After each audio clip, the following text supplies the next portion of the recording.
just purchased a $200,000 car using my son's credit card. Are there any complaints from the simple wife? I am so happy to have a doctor as a son. What? A car? For $200,000? Are you sure you don't mean a $2 toy car? My, you and your jealousy really has gotten to your head now. Sam went ahead and gifted me this $200,000 foreign sports car. I just went and signed it, and later on, I'll send you the pictures. So Sam went and bought that car for you? That's what I've been saying. All right, let me go and take a picture of it right now and send it your way.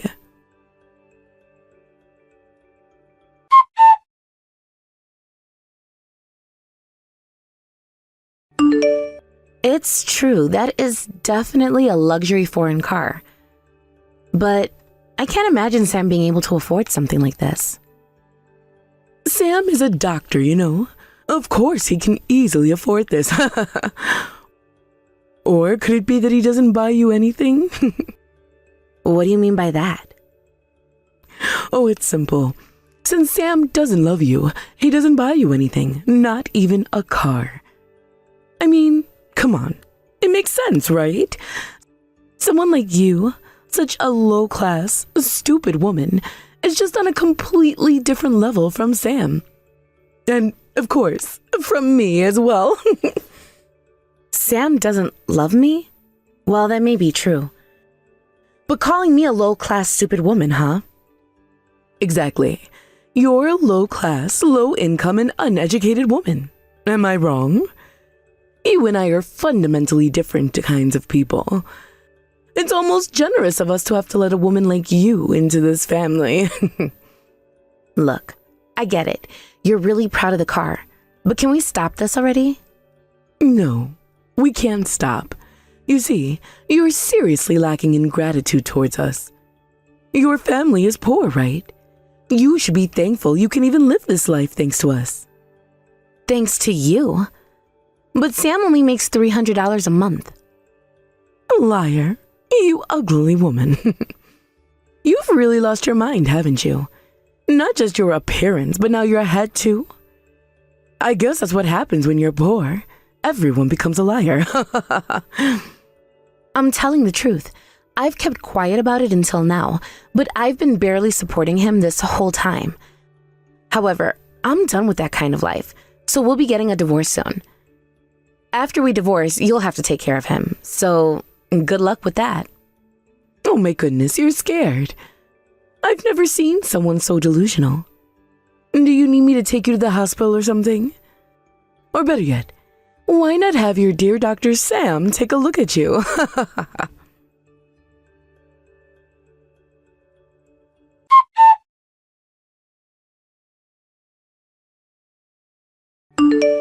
Hey, what on earth is this all about? Huh? No, wait, you've got it wrong. It's not what you think. Wrong about what? What are you even talking about? Isn't this about the engagement ring? What? Are you saying you sold the engagement ring? Well, yeah, there's this guy I know who's really knowledgeable about these things. He said if I was going to sell it, now's the best time. He mentioned that prices for jewelry like that are really high right now, and there's even a chance I could get more than what I originally paid for it. So I figured, why not? I thought I could get a good price for it. Wait a second. You sold the ring? And not just any ring, my engagement ring? Yeah, I sold yours too, but listen, I bought that ring for you, so technically it's mine. Besides, you haven't been wearing it for a while now, so I figured you didn't need it anymore. You know, since we're getting divorced and all, I thought of it as part of the separation process, like a symbolic thing. You've got to be kidding me. This isn't about whether I'm wearing it or not. Selling the engagement ring behind my back? That's beyond messed up. I didn't have much of a choice, okay? I was broke. You, as my wife, should just stay quiet and understand my situation. What the hell did you just say? Chris came by again, pressuring me to pay up. He even said that if I don't settle things soon, you might end up getting hurt too. He was desperate. I was just trying to protect you, that's all. Wow, aren't you clever with your words? So, let me get this straight. You sold the engagement rings to protect me? Exactly. You know how dangerous Chris can be. I was just looking out for you. Right, but who's the one who borrowed money from someone like Chris in the first place? Well, I didn't really have a choice. No other lenders would give me a loan. Chris, on the other hand, doesn't care about credit scores or background checks. Sure, the interest rates are high, but at least he'll lend to anyone. Ah, I see. So you took out a high-interest loan from a dangerous guy just to blow it all on gambling. How admirable. And yet, for some reason, your mother seems to dote on you endlessly despite this kind of behavior. No, it's not like that. My mom doesn't dote on me exactly. She just sees me as a status symbol. To her, I'm just the son of a doctor. That's all I am to her, a way for her to show off. She doesn't really care about me as a person. That's funny, coming from the guy who bought his mom a $200,000 luxury car. Huh? What'd you just say? You heard me. A $200,000 luxury car. Don't play dumb. You bought that car for her, didn't you? With your credit card. I saw how thrilled your mom was about it, and she even showed me pictures of the car. Today was the delivery day, wasn't it? Is this some kind of prank? Think about it for a second. How would I have $200,000 to spend on a car right now? I'm drowning in debt as it is, and I can barely keep my head above water. Then explain to me why your mother has that car. She doesn't work, so there's no way she could afford something like that on her own. Your father's inheritance is long gone, too. So where did she get the money for that car? What the hell is going on here?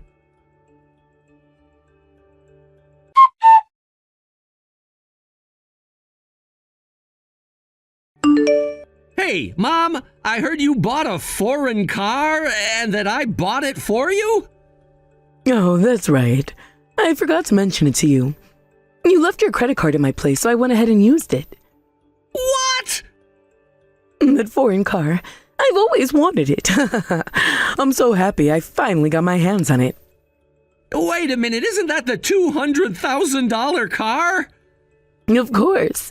I thought I could just tell you later, so I didn't think it was a big deal. But it's no big deal, right? I mean, $200,000 isn't that much, is it? After all, you're a doctor. Well, it's just that, If I had asked you to buy it before, you would have said yes anyway, right? I know I didn't tell you beforehand, and for that I'm sorry, but it's fine, isn't it? $200,000 is a bit much, even for me. What do you mean? Sam, you're a doctor. You can make $200,000 in just 3 months, can't you? 3 months? I mean, yeah, I'm a doctor, but I'm still pretty new to the field. I haven't even started my own practice yet, and it's not like I'm rolling in money. Huh? What are you even talking about? You're a doctor. Act like one. You should be proud and confident. You're my pride and joy, my brilliant son. Don't get all gloomy over a mere $200,000. Mere $200,000. You're lucky I'm only a little gloomy about it. I don't want my proud son texting me to complain about something as trivial as this. Just let it go, okay? Mom!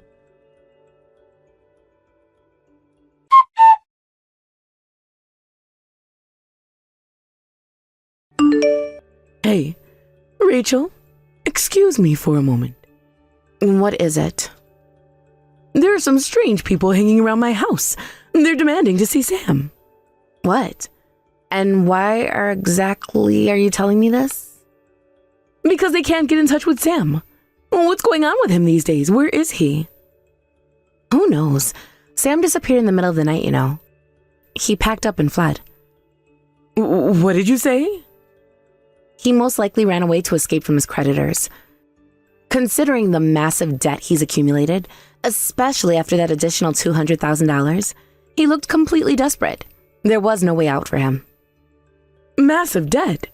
What are you even talking about? Don't tell me, did he take on someone else's debt? Did he take over your debt by any chance?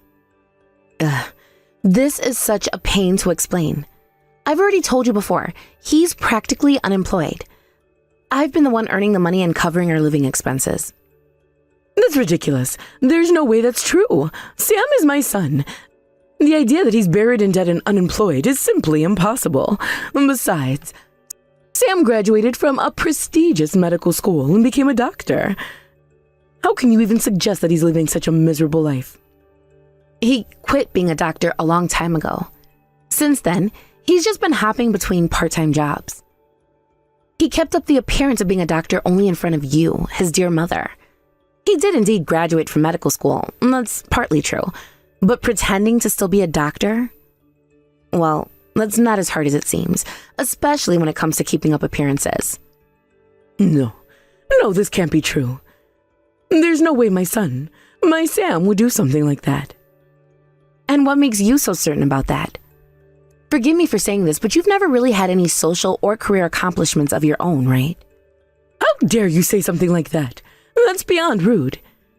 I'll have you know, my parents were highly successful and influential, and my late husband was the CEO of a company. And my son Sam is a doctor. He worked hard and became a respected doctor. Sure, your parents were great, and your husband may have been a successful CEO, but what about you? What have you accomplished? Oh, what? I'm not talking about your family or their achievements. I'm asking about you. What have you personally done? Bragging about your family doesn't do anything to change the reality of our own life, does it? Well, See? You can't think of anything, can you? That's exactly why you've pinned all your hopes and dreams on Sam. You project all your ideals onto him because you don't have anything of your own. Shut up! You don't know me or my life, so stop acting like you do. I don't need to know much to see the obvious. It's written all over you. But the reality is, Sam quit being a doctor, threw himself into gambling, and became a full-blown failure. It's time for you to accept that. I refuse to believe that. My Sam is a smart, talented, and a good man. He's an honest, upstanding person, and his patients all admire and respect him. He's a doctor. Then why isn't he answering your calls? Why is he avoiding contact with his own mother? How would I know? He's probably just asleep, that's all. Sleeping in the middle of the day? It's a weekday after all. Shouldn't a doctor be working? He's probably at the hospital, obviously. Maybe he's in the middle of performing surgery or something. Surgeries can take hours, you know. That's probably why he's not picking up the phone. He's probably doing one of those complex procedures, like heart surgery. Maybe one of those bypass operations or something like that. Yes, that's it. He must be in surgery right now, saving someone's life. Is that so? Well, let's hope that's the case. Though, for the record, Sam isn't a surgeon. Whatever. The point is, there's absolutely no truth to your absurd claims about Sam being buried in debt. You're just jealous because you're poor. You really need to stop being so envious of us and our success. If you say so, but I think it's time I show you some proof. How about I send you the messages I exchanged with Sam? You'll see for yourself what's really going on.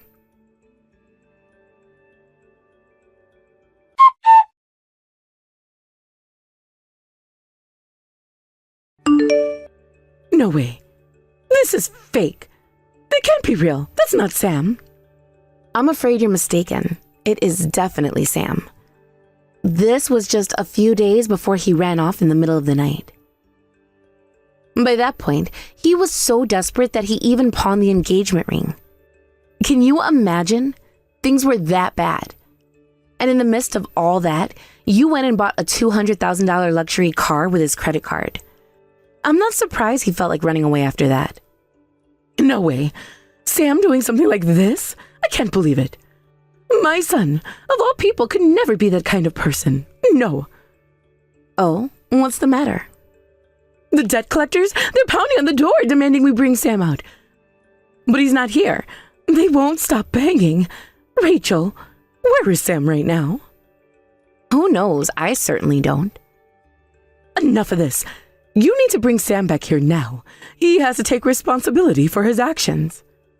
How could he do this, dragging me into a mess like this? He's an absolute disgrace of a son. You're really quick to abandon him, aren't you? It seems like Sam was right all along. He told me, you know. He said that you only saw him as a status symbol. I guess he was telling the truth. What? How dare you? Or maybe you should take responsibility. After all, you're the one who let him fall so low. It's partly your fault too, isn't it? Well, you can say whatever you want, but if you're going to start talking about responsibility, then you should acknowledge that you have some responsibility in this too. What, me? I've done nothing but raise him the best way I could. If he decided to go down this wrong path, that's his fault, not mine. I bear no responsibility. The fact that you can say that so calmly just proves how much you failed as a parent. But hey, why don't you hear it directly from him? I'll have him get in touch with you. Wait, from him? You mean Sam? Yes. Contact him immediately. Why didn't you just do that from the start? All right. Please hold on for a moment.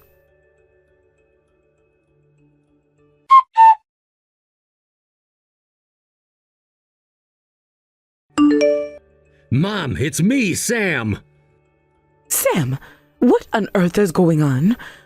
Why are these people outside? Are they trying to collect something from us? Yeah, I know they're out there. Just be careful. They can get really aggressive. Sam, why are you talking like this is some sort of outside problem? This is your debt we're dealing with. You're the one who needs to pay it back. You can't just act like it's not your responsibility. No, it's not just my debt. It's also your debt, Mom. What do you mean by that? Remember when you bought that $200,000 foreign car using my credit card? It was just a few days later that all this trouble started. You even signed the ownership documents for the car. I remember that clearly. Yeah, I did sign it, but... Did you actually read those documents? I mean, I glanced at them, but... I told you to read them carefully. I made that very clear. Okay, but what does that matter? Why are you bringing up those documents now? Mom, you are a co-signer on my debt. This means that if I fail to pay it back, you're also responsible for the payments. Wait, what? Since you went ahead and bought that $200,000 car without thinking twice, I figured you'd be okay with the idea of sharing the burden of the debt. After all, you were the one that made that purchase. Hold on, are you saying that you tricked me into this? You deceived me? I didn't trick you. I told you to read the documents, so it's not my fault if you chose to ignore that advice. Why didn't you read them? Why would I read a document like that? It's ridiculous. No one reads those things. And the idea of being a co-signer, that's just absurd. I will absolutely not pay any of this debt. Listen, I'm taking responsibility for my share of the debt, so you need to pay back the $200,000 yourself. That seems fair to me, don't you think? No way. Why should I have to pay for your mistakes? This has nothing to do with me. I refuse to pay. If you don't agree to this, then I will have no choice but to sue you. Sue me? Are you serious right now? Absolutely! I will sue you for credit card fraud. You used my card without my knowledge or consent, and that puts you in a very serious situation. Oh my God, this can't be happening. My son, of all people, is resorting to such desperate measures. Yes, this is your son doing what he has to do. You treated me like an accessory, like a trophy to show off. You wanted to brag about having a doctor for a son, but what's it worth if I'm just a failure now? This attitude, Mom, it reflects on both of us. We're definitely related. Don't you dare compare me to you. I'm from an elite family. I'm wealthy and successful. Mom, that's really pathetic. You need to stop bragging about your relatives and start focusing on your own achievements instead. Shut up! How dare you speak to me that way? Let's face the facts together. You need to pay back the $200,000, and I'll take care of my own debts. I'll communicate that clearly to the debt collectors, too. $200,000? There's no way I can afford that. Please, just find some way out of this mess. You've already exhausted Dad's inheritance. You should have thought ahead. And if you don't, this is the consequence you face. Honestly, it's not my place to say it, but someone had to tell you. No, I can't handle $200,000 in debt. It's far too much to deal with. Then I guess it's time to cut off contact. We'll both be better off separated. Wait, you can't just leave me like this.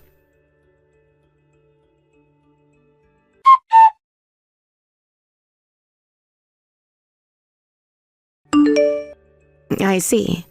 So you hurried to return the car and ended up getting into a serious accident, breaking your leg in the process? Now you're looking at a month of recovery, and the car was completely totaled, rendered a total loss. Please, help me. Well, that's really the only way to put it, isn't it? But let's be clear, this situation is a result of your own actions. You'll have to figure out how to deal with this yourself. Don't say something so cold. You must have enough income to support Sam, right? I'm barely getting by. He managed to earn a measly $300 a month from his reselling side hustle, which was helpful. But my income is below average, so I can't provide you with any financial assistance. But paying back $200,000 in debt in this state is absolutely impossible. The car is destroyed, and my assets are gone. I can't live like this. Every day the debt collectors come knocking, and my only son has vanished. How am I supposed to keep going? It's all right. Sam will come back here soon enough. What do you mean by that? I contacted Sam and introduced him to Chris, the debt collector. I decided that Sam couldn't get away without facing this, and they both might get some legitimate job opportunities. So, let's work together to pay off this debt, all right? Wait, are you saying you sold us out to the debt collector? Well, it's a reasonable demand to ask for the money that was lent. You both signed those documents, so it's all in writing. And jobs? They're probably some shady work, right? I don't want anything to do with that. I don't want to work. You're not a child anymore. Haven't you enjoyed living off other people's money for long enough? Maybe it's time you learned what it's like to earn your own. How irresponsible of you.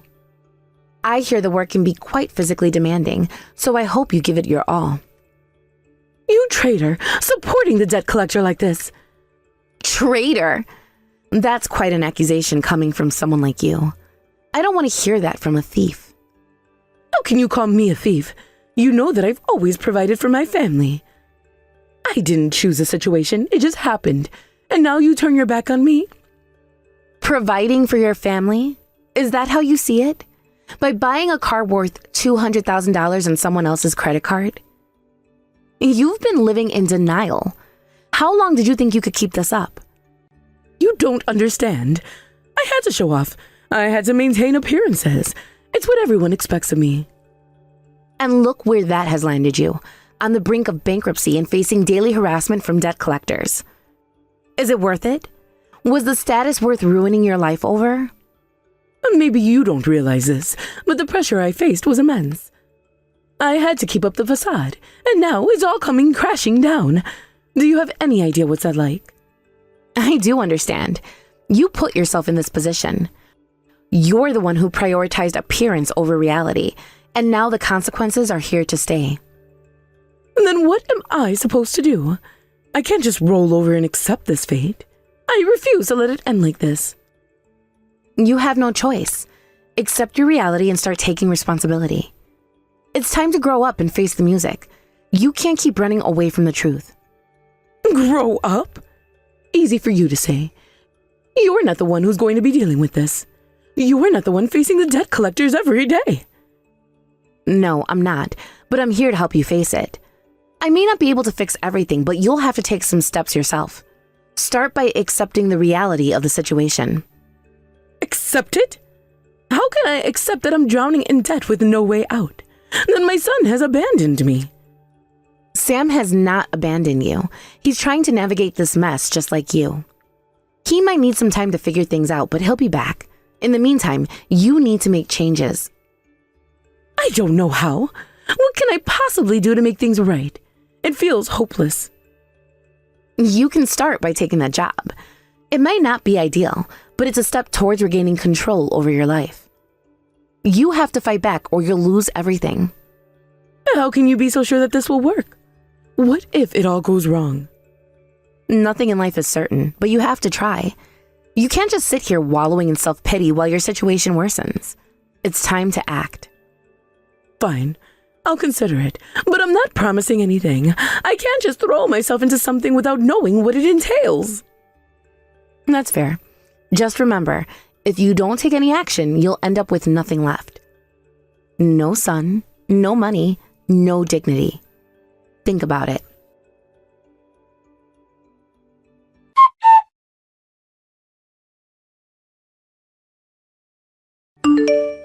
Danielle found herself trapped in a grim situation, having fallen into a veritable hell of debt that totaled an astonishing $200,000. It was a burden so immense that it must have felt like a weight pressing down on her very soul. After her discharge from the hospital, Danielle, alongside her son Sam, was sent to a workplace that had been arranged by a loan shark. This wasn't just any job. It was a grim lifeline thrown to them by someone who saw them as mere pawns in a cruel game. The workplace to which they were dispatched was a factory characterized by relentless, grueling physical labor that seemed designed to drain every ounce of energy from its workers. The air was thick with the sounds of machinery, clanging metal, and the murmurs of fellow laborers who shared in their plight.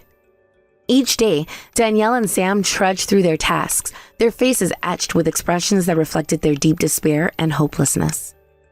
They were caught in a cycle that felt inescapable, working under conditions that seemed intended to break their spirits.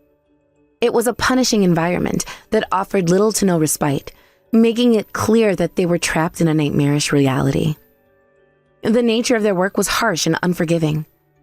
They were forced to labor long hours, often in extreme conditions, pushing their bodies to the limit. As they faced this grueling routine day in and day out, one couldn't help but wonder when, or even if, they would ever be able to repay such a staggering amount of debt. It felt like an insurmountable mountain looming over them, casting a long shadow that made the prospect of financial freedom seem almost laughably distant. The thought of the looming debt felt overwhelming, and it was hard to believe that they would ever see the light at the end of the tunnel. Each passing day served as a painful reminder of their circumstances, making it clear that the path to recovery was fraught with challenges. It was a cruel twist of fate that left them both grappling with the harsh realities of their situation.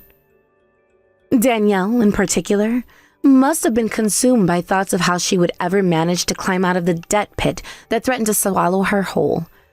The weight of the financial burden must have been suffocating, casting a shadow over their every waking moment. It felt as if they were living in a dark tunnel, with no visible exit, and every attempt to escape was met with a new obstacle. In the midst of this struggle, a glimmer of fortune would eventually shine upon Sam.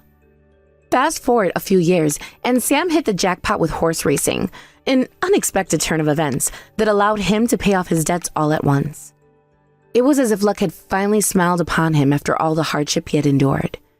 With this newfound financial freedom, Sam decided to leave the factory behind, breaking free from the shackles of his previous life. It must have been a surreal experience for him, going through from the depths of despair to the heights of freedom in such a short time. It's almost amusing, in a way, how some people seem to have an uncanny knack for good luck, while others, like Danielle, are left to wallow in their despair. It feels almost like fate has a sense of humor, where one person's misfortune is another windfall. Sam, who had always had a streak of bad luck, suddenly found himself on the winning side of life, while Danielle remained trapped in the depths of her despair. The disparity between their outcomes must have been a bitter pill for Danielle to swallow. While one person was celebrating newfound freedom and prosperity, Danielle was left grappling with the remnants of her shattered dreams and unrelenting debt. During this tumultuous time, Danielle reached out for help, desperately calling out for someone to stay by her side. She was scared and overwhelmed, feeling as if she was drowning in a sea of loneliness and debt. She must have felt a surge of panic and desperation as she realized the depth of her situation. However, Sam, who had been his companion through thick and thin, made the heart-wrenching decision to sever ties with Danielle. He felt it was necessary to cut off the connection, especially since Danielle was only viewed him as a status symbol, failing to acknowledge his humanity or struggles. The choice must have weighed heavily on Sam's conscience. While he achieved his freedom and newfound fortune, it came at the cost of abandoning his mother who had stood by him during difficult times. The dynamics of their relationship changed drastically, and one couldn't help but feel a sense of loss and betrayal. Sam's decision to leave Danielle behind speaks to the complexities of friendship and loyalty, especially in times of crisis. The bond they had shared now lay in ruins, torn apart by the harsh realities of life and the choices they had made. As Danielle sat in the silence of her own thoughts, one could only imagine the tumult of emotions swirling within her. What must she have felt as she grappled with the reality of being left behind? Was she angry at Sam for abandoning her? Or was she simply heartbroken? It's a painful situation that forces one to control not just their own failures, but also the failures of those around them. Danielle may have been left to fend for herself, but it was clear that the emotional scars would linger for a long time.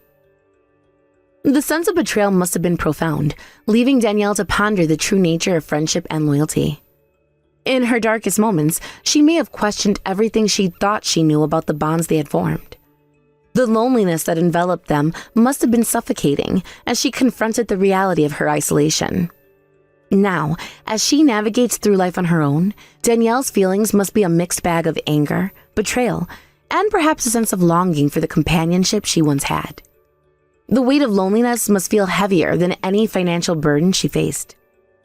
It's easy to imagine her reflecting on the good times they shared, wondering if things could have been different had circumstances played out another way. Meanwhile, my own life couldn't be more different. I am currently relishing the joys of living alone, a stark contrast to Danielle's plight. The tranquility of solitude allows me to savor the freedom that comes with it. Every day, I experience the happiness of spending my hard-earned money solely for my own enjoyment and comfort. I can choose how to decorate my space, what to eat, and how to spend my time without having to consider anyone else's needs or desires. This autonomy brings me immense satisfaction. Living alone means that I have the luxury of crafting my own environment. I can surround myself with the things that bring me joy and comfort. Whether it's a cozy reading nook, a kitchen filled with my favorite snacks, or a living room decorated to reflect my personal style. Every detail is a reflection of my choices. The independence I enjoy is liberating, allowing me to create a space that feels uniquely mine. There's a profound joy in knowing that I am responsible for my own happiness and that I can curate my life to reflect my personal taste and interest. Whether it's indulging in a hobby, treating myself to a nice meal, or simply enjoying the peace and quiet of my home, every moment is a testament to my independence. I can choose to spend my evenings curled up with a good book, binge watching a favorite show, or pursuing creative projects without interruptions. Each day feels like a new opportunity to explore and enjoy life on my terms, free from the chaos that often accompanies shared living situations. Of course, I understand that living alone can come with its own set of challenges. There are moments of loneliness and times when I wish I had someone to share experiences with.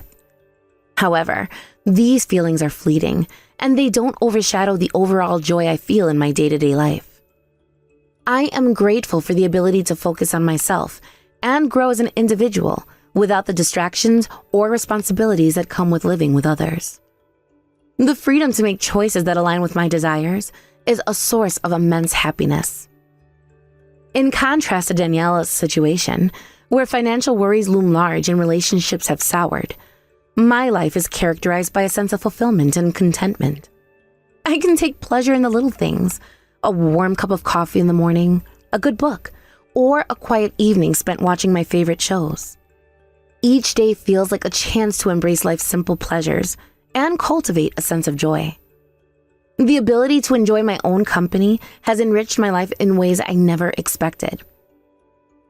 In reflecting on both Danielle's plight and my own, it becomes clear that life can take many different paths. While Danielle is ensnared in a web of debt and betrayal, I am reveling in the freedom of solitude.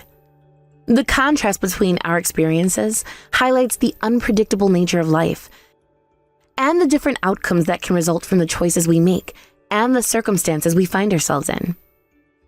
It's a reminder that life's journey is rarely straightforward, and the paths we choose can lead us to vastly different destinations. Thank you for watching and listening. We hope you enjoyed the video. Don't forget to like this video and subscribe. Also, feel free to leave a comment about what you thought of the story. We look forward to seeing you at the next story.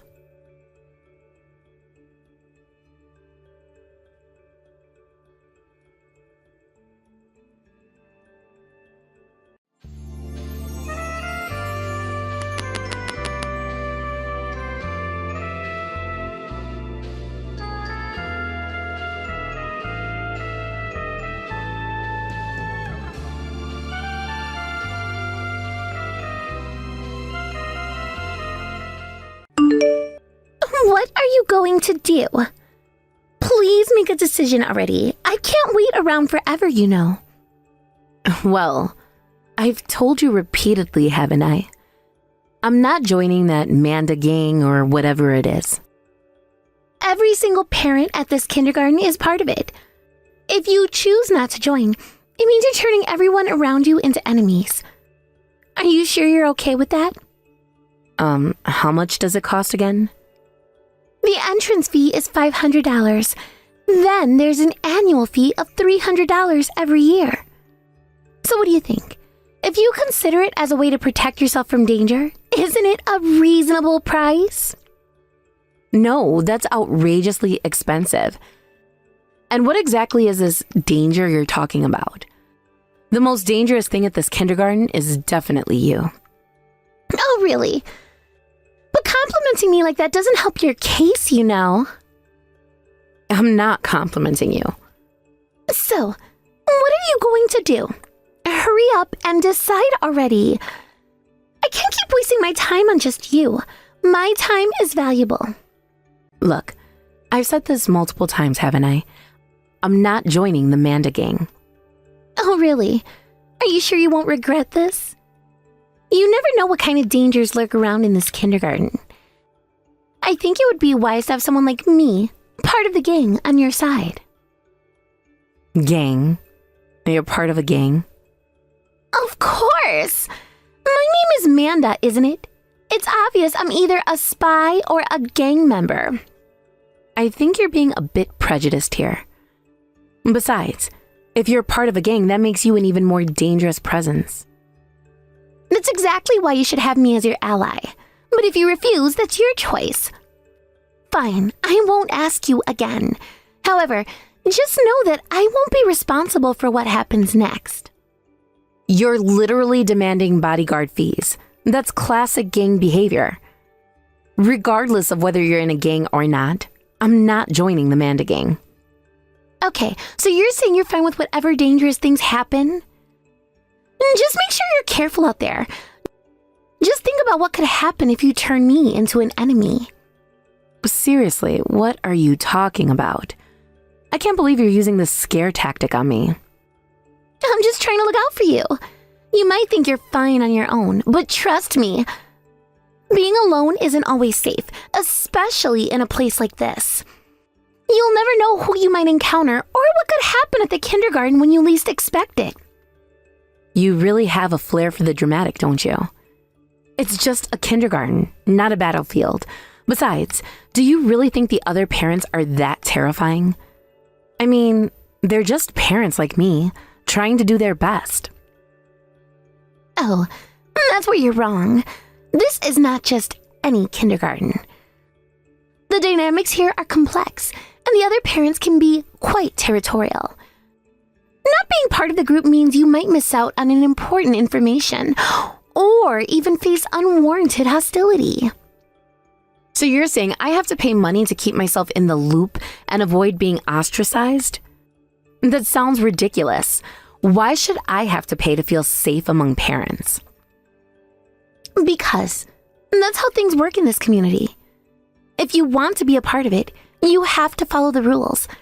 And trust me, it's better to have allies than to go it alone. You'll find it more beneficial in the long run. Why do I get the feeling this is just a way for you to get some money? It feels like you're just using the concept of danger as a way to manipulate me into joining. Maybe you're right. Or maybe I'm genuinely looking out for you. Either way, it's up to you. Just think carefully about your decision. Once you're out, there's no coming back. You'll be left to fend for yourself, and who knows what that entails. Honestly, you're making this all sound so much worse than it is. Maybe I just need to trust my instincts and go with my gut feeling, rather than letting you frighten me into joining your little group. Go ahead, trust your instincts. Just know that I warned you. It's not me who will suffer the consequences if you decide to remain an outsider. Is that a threat? Because it sounds like one. You're coming off as pretty intimidating right now, you know. I'm just stating facts. You have to understand the reality of the situation. It's better to be prepared than to find out too late. Keep your friends close and keep your potential enemies even closer, right? I really don't like this conversation. I can't believe I'm being pushed into a corner like this.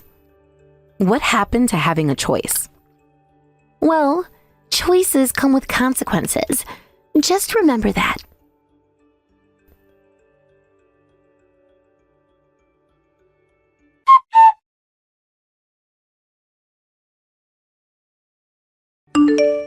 So, for a while now, those cheap harassments have been continuing. Hey, don't you think we need to make that idiot understand what's going on? I absolutely knew you were going to say that. Listen, I'm not the same person I used to be.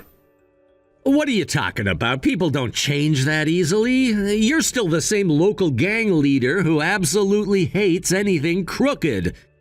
It's legendary that you've never lost a fight to a guy. That's all in the past. And for the love of everything, you should just forget about it already. You're the only one in this town who knows about that.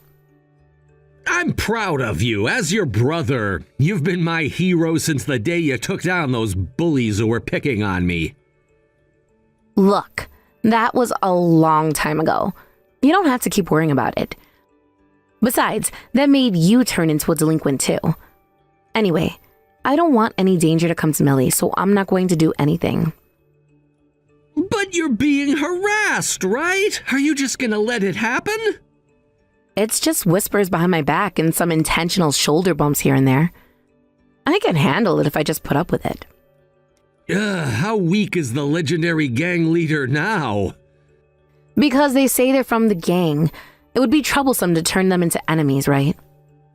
No way, that's obviously just a bluff. You don't really believe that, do you?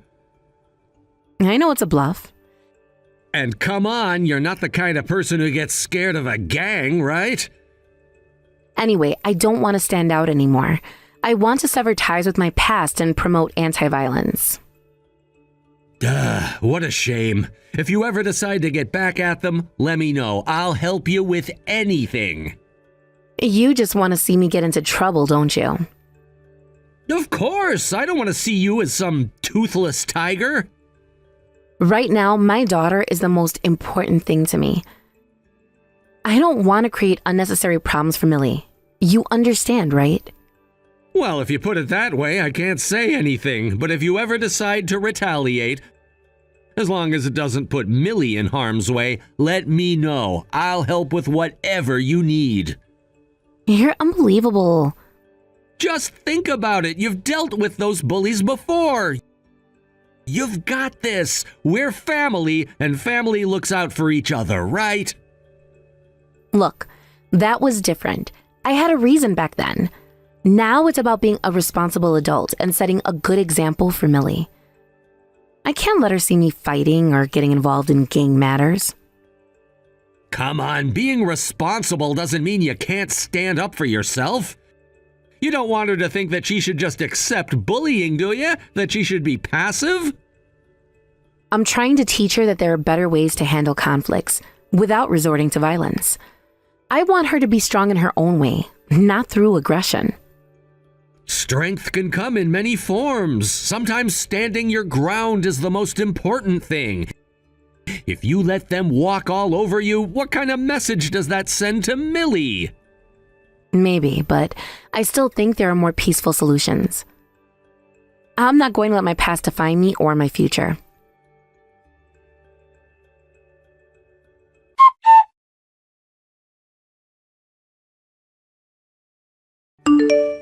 Hey, what do you think you're doing? What do you mean, what am I doing? You're the one who's in the way. Don't stand right in front of me like that. I was holding hands with my child over here. How could you reach out and touch me like that? What were you thinking? Shut up. I don't care about your whining. You're just a nuisance, old lady. Don't underestimate the gang. You're an old lady too, you know. And what does it matter that you're in a gang? Ha! Who do you think you are talking back to me like that? I kicked you out because you were in my way without asking for permission. If you've got a problem with me, the gang member, why don't you say it to my face? You scum. I'll crush you. What did you just say? You almost hurt Millie. This has crossed the line. I won't forgive you for this. What's with you? Do you think I'll get scared because you're acting tough? I'm in a gang, you know. Is that how you want to rebel against me? Well then, how about we settle this one-on-one later? After the graduation ceremony, come behind the toilet. Got it? Of course you'll come along. We'll talk it out there. Behind the toilet? Are you maybe scared? A person who claims to be in a gang, afraid to come alone? Ha! I'm not scared at all. Fine, I'll go. I'll make sure you understand just how scary I can be. I'll be waiting.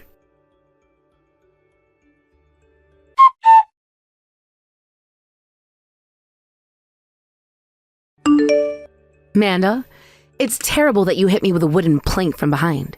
Can't you face me head on? Ha! I don't know about that. Don't put the blame on me. What? Did you even see what the person who attacked you from behind looked like? You didn't, did you? So how could you know who did it? Are you seriously underestimating me right now? I was trying to keep my cool and resolve this through conversation, but now I really don't care what happens next. Got it? So what's going to happen? Besides going against me means you're going against the gang. If you're okay with that, then go ahead. Then why don't you bring your gang with you? Since you have the gang backing you up, hurry up and bring them here. What? Are you really okay with that? You won't get off easy. So hurry up and bring them. I'm curious to see what kind of people will come.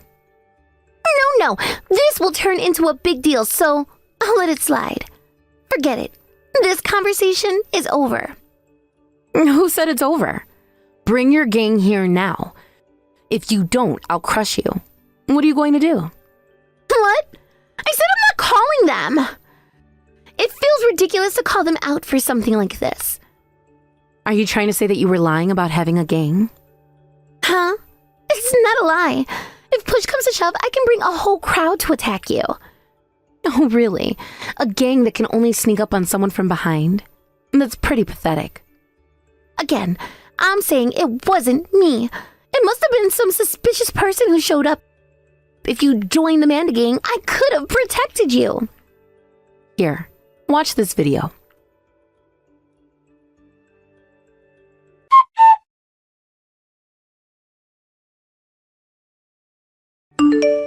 Huh? What is this? This is a video of you hitting me from behind with a wooden plank. It clearly shows your face, so this is undeniable proof. What? No, this is... It's pointless to come up with excuses now. With this, you're officially a criminal. Wait a minute, who recorded this video? That doesn't matter. Now, I could take this video straight to the police, but I'd like to know what you want to do. No. Please, wait. You don't want me to do that? Of course you wouldn't. So I need you to promise to listen to what I say from now on. Hold on. Is that a threat? Yes, it's a threat. If you don't do as I say, I'll make sure you regret it. After all, if you put my daughter in danger and then hit me from behind, it's only natural that this would be the consequence. This is just... I never meant to put your daughter in danger. Well, it looks like you did. You have to understand that actions have consequences. You might think you can get away with this, but I'm not going to let you. But I didn't know it would go this far. That's the problem.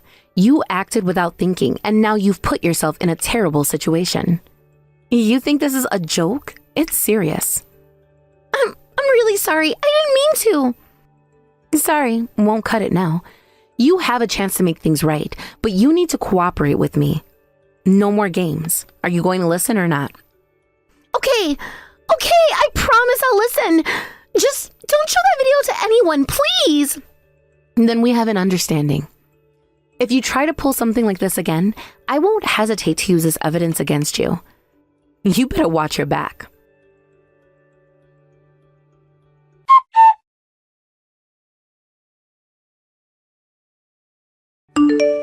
I'm keeping a close watch on you. If you do anything unnecessary, that video will be released to the public. I understand. I'm just walking quietly. I want you to return all the money you've collected from everyone under the guise of membership fees and annual dues. Until that's done, I won't take my eyes off you. I get it. I'll do as you say. I just need to visit each house one by one, right? But how did it come to this? If you have time to complain, then hurry up and go. Yeah, I understand. But if I have to return the full amount to everyone, I'm going to go bankrupt. You're part of a gang, right? Don't you have money? Well, not all gangs are necessarily rich, but I'll try to pay back as much as I can. But returning the full amount to everyone is... Then go into debt to get the money. If you don't pay everyone back in full, that video will be out there for everyone to see. No way! Going into debt like that. If I did that, my family would be ruined. What about the families of the mothers you've been extorting for money? You've ignored their suffering. But they joined the Manda gang of their own free will. I didn't extort money from them. You're talking about that while brandishing the gang? Just get on with it already. But I have to prepare the money first. I see. So you're stalling for time. Are you waiting for someone to come to your rescue? It's too late for that. I've already called my friends. They're part of the gang. They're ready to make an example out of you. We're about to raid your house. If you don't want that, you better delete that video and apologize to me. I don't care. Let's just get started on the refunds. What? You don't care? Your family is in that house, isn't it? You must have your daughter there too. If you want to raid, go ahead. That's up to you. If you're trying to waste my time this much, I guess I'll have to spread that video after all. No, wait, I get it. I'll go refund everyone. Just know that you're okay with whatever happens to your family. I don't want anything to happen to them, but if you want to raid, I won't stop you. Just know that you're prepared for that, right? Huh? Oh no, I mean, I'm ready. I am, after all, part of a gang. That's nothing to me. Then go ahead and give the order for the raid. Either way, you're still going to have to refund the other mothers. Ha! Let's see how long you can keep that up. I just gave the order for the raid. Your family is finished now. Are you all right? Did you get a response from them? What? No, not yet. But they should be ready to move at any moment, so they'll respond quickly. You might want to call them. Yeah, I want to see the look of suffering on your family's faces as soon as possible. So I'll make the call and give them instructions. Just wait a moment.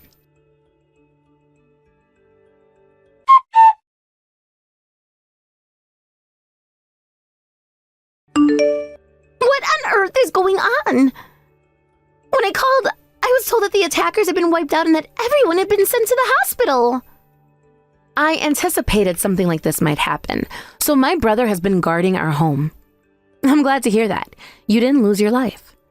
People who would go so far as to harm a family member could have dealt with my brother in ways you can't even imagine. Wait. Now finally, I can resume my rounds of apologies. You can't buy yourself more time anymore, right? I can't believe this.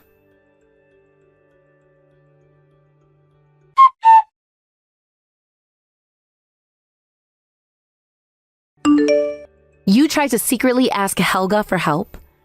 I heard you handed her a note explaining the situation. What? Why? It seems that once she understood the circumstances, she decided to side with me. Why? She was my right-hand person.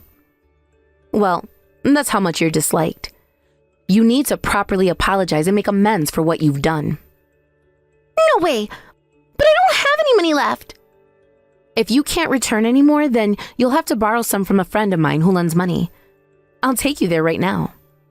I don't want to borrow money. If you're saying you can't pay back anymore, then borrowing is your only option. Don't worry.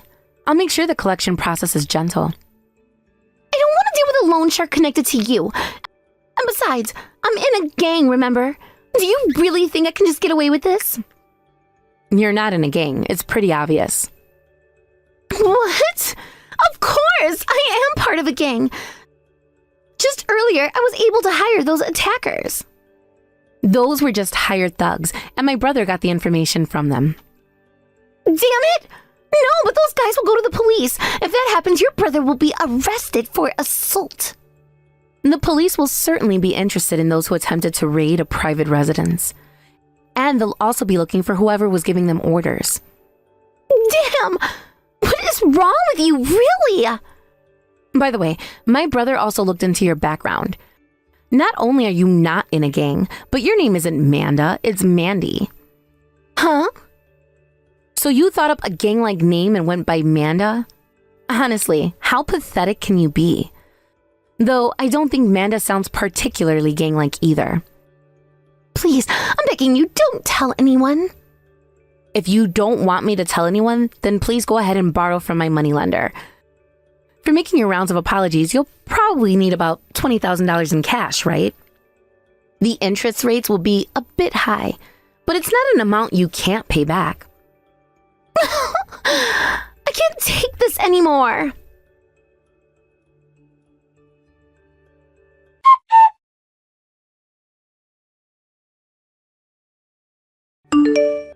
So, is your apology tour finally over? I bet everyone received you with smiles, pleased to get some money back. You must have a clear understanding now of just how much you've been disliked. Hey, it's done now, right? Can you just delete that video, please? Oh, I'm sorry, but that video has already been spread far and wide. What?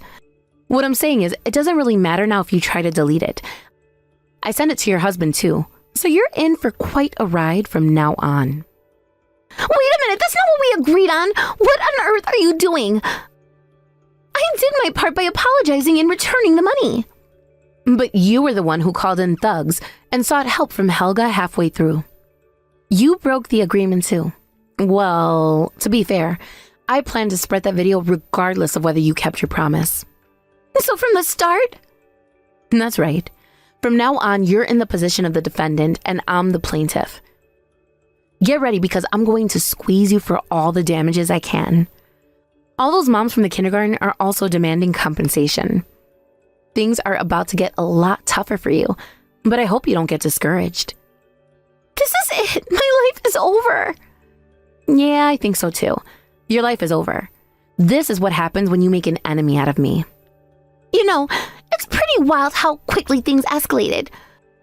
One moment you thought you could manipulate the situation, and now look at where you are, on the brink of losing everything.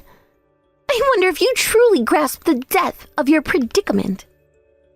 I mean, you went around thinking that you could treat people however you wanted, assuming they would just accept it.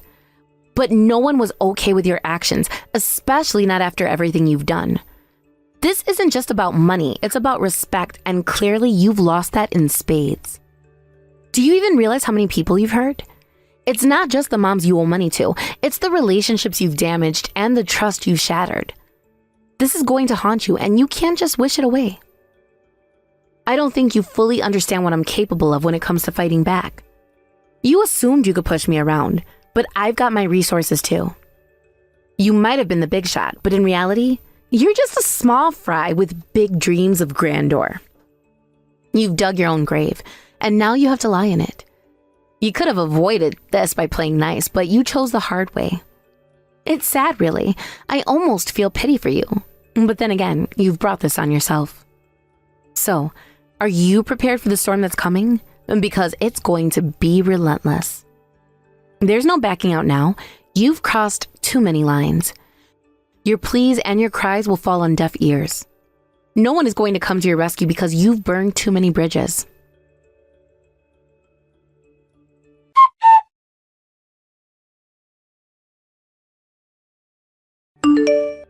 Hannah, I have to say, revenge really is fun. I was genuinely thrilled when I got your message saying you were gonna get back at them. I just couldn't let it slide.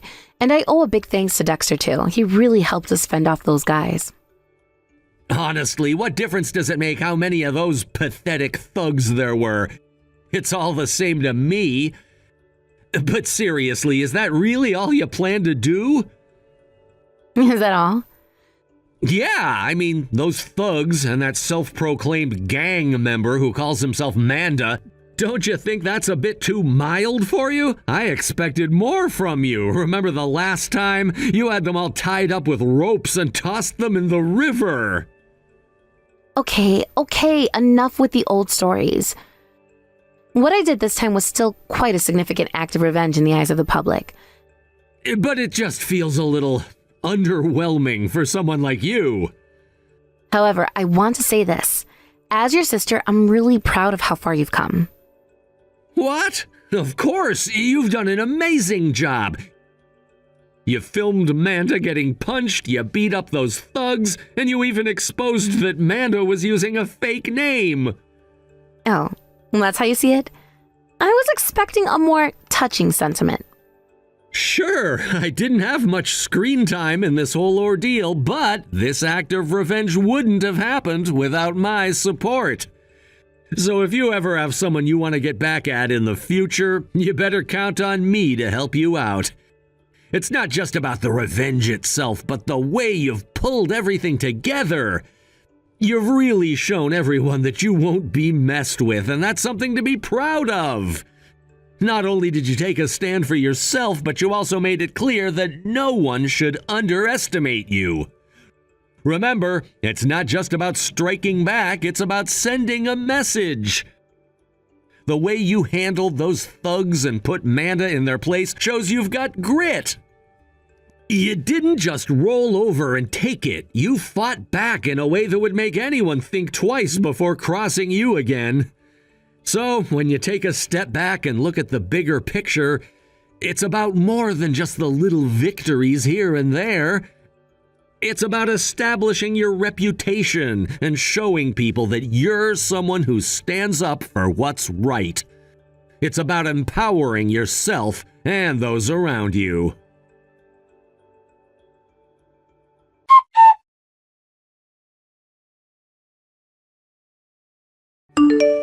Manda, or rather, Mandy, found herself in a precarious situation when she was collectively sued by the mothers at her son's kindergarten.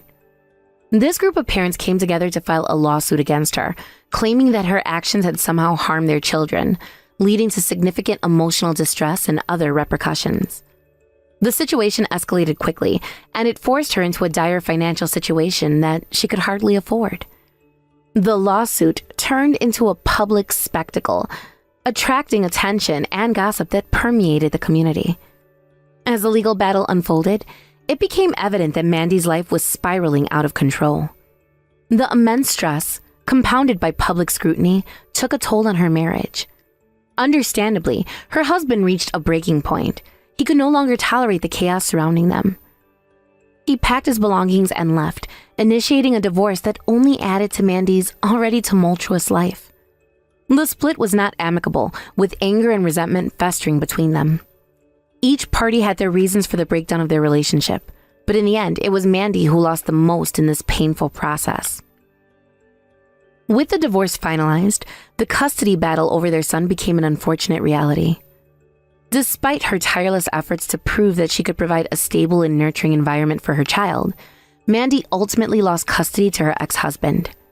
This decision shattered her heart and left her feeling completely alone in the world. She found herself living in a small, rundown apartment, struggling to make ends meet and grappling with the overwhelming loneliness that now filled her life. The once bright and lively home she had envisioned for herself and her son was replaced with the stark reality of her situation. The dismal surroundings of her new living arrangement served as a constant reminder of how far she had fallen. To add insult to injury, Mandy's financial troubles didn't stop with the lawsuit and the divorce. She was already burdened with debt, but as time went on, the interest on her loans continued to pile up, making it increasingly difficult for her to escape the cycle of financial despair. The bills kept coming, and with each passing day, her situation seemed to grow more dire. The weight of her financial obligations felt suffocating, and she often found herself lying awake at night, staring at the ceiling and wondering how she would ever regain control over her life. Meanwhile, on the internet, things were not looking up for Mandy either. A video that had been posted during the height of her controversy went viral, spreading like wildfire across various social media platforms. People began to share and comment on it, fueling a public outcry that seemed never-ending. The situation escalated into a full-blown scandal, with online trolls mocking her and spreading rumors that added to her humiliation. It felt as though the entire world was watching her downfall, and she felt completely exposed and vulnerable. Each notification on her phone brought a fresh wave of negativity that she could hardly bear. I often reflect on the extent of the revenge I took against those who had wronged me, and while I acknowledge that it was quite severe, there's still this nagging feeling, and perhaps it wasn't enough. Dexter, on the other hand, has been relentless in his judgment, insisting that my actions were soft and lacked the intensity necessary to truly make a point. This raises the question of what exactly would satisfy him. What level of retribution would he consider sufficient? It's a perplexing thought that lingers in my mind, causing me to wonder if I should have done more or approached the situation differently. Looking back on my life during these tumultuous times, I can't help but reflect on how I must have appeared to others. Perhaps they viewed me as some sort of monstrous figure, someone who was completely out of control and wreaking havoc wherever I went. I never intended for things to spiral to such an extent, nor did I ever want to hurt anyone. In my mind, I was simply reacting to the overwhelming circumstances that surrounded me. I was a mother fighting to protect my child and myself, not some villain in a story meant to entertain. I remember the days when I would go to the kindergarten to pick up my son, and the stares I received from the other mothers were piercing. It was as if they could sense the turmoil brewing beneath the surface of my life. Some would whisper behind my back, and I could only imagine the awful things they were saying. Others would simply avoid me altogether, pretending I didn't exist. It felt as though the entire community had turned against me, and that sense of isolation only deepened my struggles. Despite the overwhelming feelings of despair, I still tried to put on a brave face. I would often wear a smile, pretending that everything was okay, even when I felt like I was crumbling inside. It was exhausting to maintain that facade, but I believed it was necessary to protect my son from the harsh reality of our situation. I wanted him to feel safe and secure, even if everything around us was falling apart. In my heart, I knew that I had made mistakes, but I also believed that I had the right to defend myself and my family. The line between right and wrong became blurred, and I found myself questioning my own moral compass. As the days turned into weeks and the weeks into months, I wondered how I would ever regain a sense of normalcy in my life. Would I ever be able to rise above the shame and humiliation that seemed to follow me like a dark cloud? The memories of happier times with my son haunted me relentlessly. I thought of the playful moments we had shared, the laughter that filled our home, and the dreams I had for our future together. Now those dreams felt like a distant memory, overshadowed by the reality of my situation. I missed the little things like bedtime stories and cooking meals together. Those were moments that had brought us joy and comfort, and they seemed so far out of reach now. As I navigated this challenging phase of my life, I began to search for ways to cope with the overwhelming sadness and loneliness. I sought support from friends and family, though many were hesitant to approach the subject, unsure of how to help. I appreciated their concern, but often felt more isolated than ever. It was a paradox. I longed for companionship, but was afraid of the judgment that might come with it. The very thought of opening up to others about my struggles filled me with dread. I found solace in journaling, pouring my thoughts onto the pages as a way to process my emotions. Writing became my refuge, a safe space where I could express my fears, frustrations, and hopes without fear of judgment. Through my writing, I began to understand my feelings more deeply, allowing me to confront the pain head-on rather than suppressing it. The act of putting pen to paper helped me untangle the mess of emotions that swirled within me, providing clarity and a sense of release. Additionally, I sought out online communities of others who had faced similar challenges. While the internet had played a significant role in my downfall, it also became a source of support. I discovered forums and groups where people shared their stories of overcoming adversity. Reading their experiences gave me hope and reminded me that I was not alone in my struggles. There was a certain comfort in knowing that others had faced similar demons and emerged stronger on the other side. As the months passed, I started to rebuild my life piece by piece. I focused on finding a job that would allow me to regain some independence and provide for myself. It was a daunting task, but I knew it was necessary for my well-being. I took every opportunity that came my way, even if it meant stepping out of my comfort zone. I was determined to prove myself that I could overcome the obstacles that had been thrown in my path. Through hard work and determination, I began to find my footing again. I learned to embrace the small victories, celebrating each step forward as a testament to my resilience. Every job interview, every dollar earned, and every moment spent with my son were milestones in my journey of recovery. While the scars of my past remained, I refused to let them define me. Instead, I chose to use my experiences as motivation to forge a brighter future for myself. The journey to healing was not linear. There were setbacks and moments of doubt along the way. Yet, with every challenge I faced, I grew stronger and more determined. I realized that it was possible to reclaim my narrative and reshape my identity. I was no longer just a victim of circumstance. I was a survivor, a warrior fighting for her future.